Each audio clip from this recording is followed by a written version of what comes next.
Capítulo 11.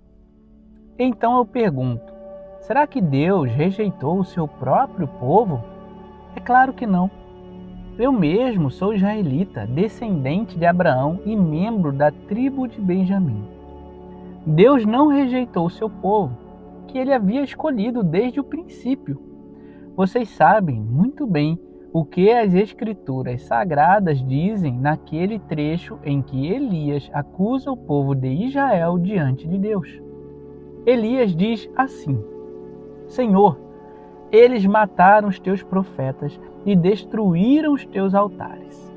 Eu sou o único que sobrou, e eles estão querendo me matar. O que foi que Deus disse a ele?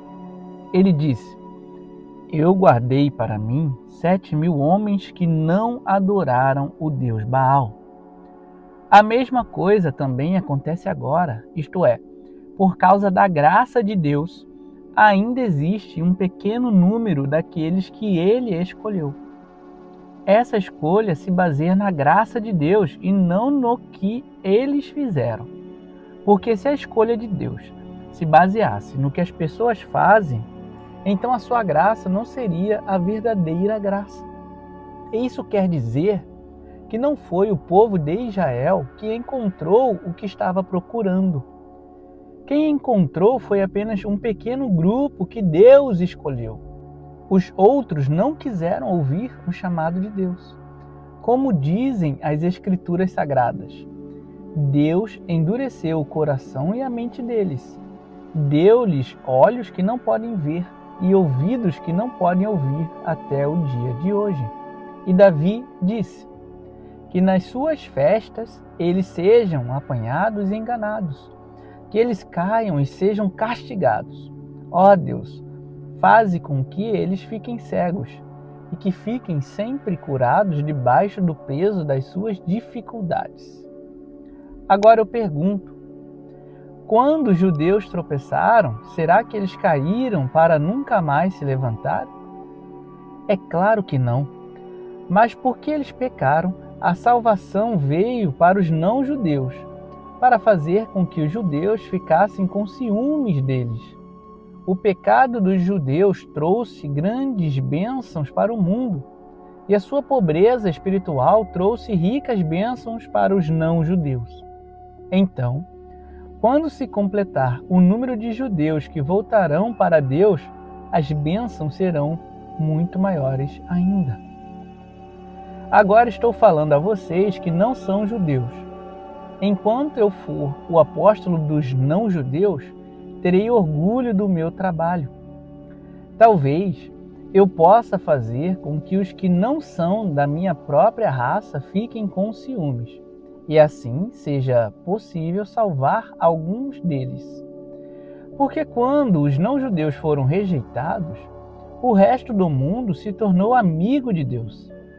O que acontecerá então quando eles forem aceitos? Os que estiverem mortos receberão a vida. Pois, se o primeiro pão assado depois da colheita é dedicado a Deus, isso quer dizer que todos os outros pães também são dedicados a Ele. E se as raízes de uma árvore são oferecidas a Deus, os galhos também são dele. Alguns galhos da oliveira cultivada foram quebrados, e um galho de oliveira brava foi enxertado nela.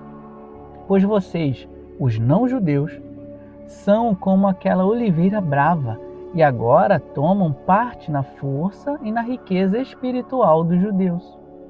Portanto, vocês não devem desprezar os galhos que foram quebrados. Como é que vocês podem estar orgulhosos? Vocês são somente galhos. Não são vocês que sustentam a raiz, é a raiz que sustenta vocês. Porém, vocês dirão, sim, mas os galhos foram quebrados a fim de darem lugar para nós. Isso é verdade. Mas lembrem que eles foram quebrados porque não creram. No entanto, vocês continuam na oliveira porque creem. E não tenham orgulho disso. Pelo contrário, tenham medo. Se Deus não deixou de castigar os judeus, que são como galhos naturais, Vocês acham que ele vai deixar de castigar vocês? Vejam como Deus é bom e também é duro. Ele é duro para os que caíram e bom para vocês, se continuarem sempre confiando na bondade dele. Senão, vocês também serão cortados. E se os judeus abandonarem a sua descrença, serão enxertados na oliveira cultivada, pois Deus pode enxertá-los de novo. Vocês, os não-judeus, são como aquele galho de oliveira brava que foi cortado e enxertado contra a natureza na oliveira cultivada. Os judeus são como essa oliveira cultivada. Portanto, para Deus será muito mais fácil enxertar de novo, na própria árvore deles, esses galhos quebrados. Meus irmãos, quero que vocês conheçam uma verdade secreta para que não pensem que são muito sábios. A verdade é esta: a teimosia do povo de Israel não durará para sempre, mas somente até que o número completo de não-judeus venha para Deus. É assim que todo o povo de Israel será salvo, como dizem as Escrituras Sagradas. O Redentor virá de Sião e tirará toda a maldade dos descendentes de Jacó. Eu, o Senhor, farei esta aliança com eles, quando tirar os seus pecados. Os judeus rejeitaram o Evangelho e por isso são inimigos de Deus, para o bem de vocês, os não-judeus. Mas pela escolha de Deus, eles são amigos dele, por causa dos patriarcas. Porque Deus não muda de ideia a respeito de quem ele escolhe e abençoa. Mas no passado, vocês, que não são judeus, desobedeceram a Deus. Porém, agora vocês receberam a misericórdia de Deus por causa da desobediência dos judeus. Assim, por causa da misericórdia que vocês receberam, os judeus agora desobedecem a Deus para que eles também possam receber agora a misericórdia dele. Pois Deus fez com que todos se tornassem prisioneiros da desobediência, a fim de mostrar misericórdia a todos. Como são grandes as riquezas de Deus!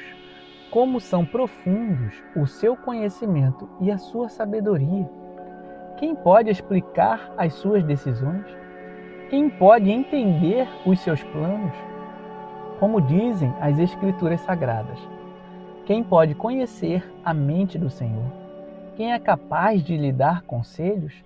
Quem já deu alguma coisa a Deus para receber dele algum pagamento? Pois todas as coisas foram criadas por ele, e tudo existe por meio dele e para ele. Glória a Deus para sempre.